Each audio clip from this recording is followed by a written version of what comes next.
Intercultural communication is a kind of complicated science.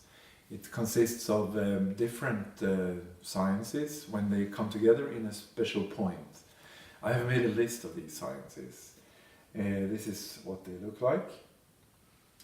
You have cultural studies, anthropology, ethnography, sociology, social psychology, religion, philosophy, history, communications, semiotics, social linguistics, foreign languages, economics, geography, popular culture, and conflict resolution.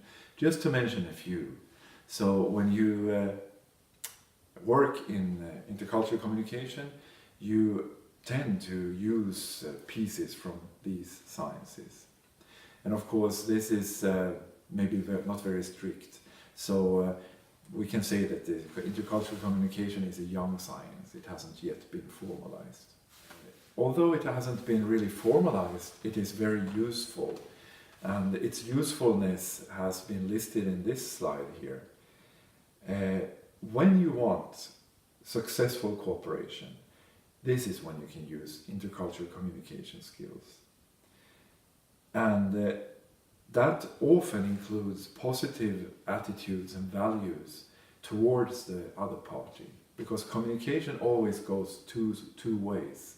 You have the us and the we, no, the us and the them, sorry, and then you project your attitudes, of course, on the other party, and that party will be sensitive to this.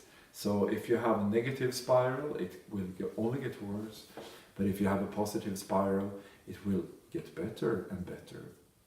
So when you study intercultural communications, the skills that you train is aiming at turning your already present silent knowledge into explicit, organized intellectual capital. All people have experience from intercultural communication because we all have met up with different groups already, many times.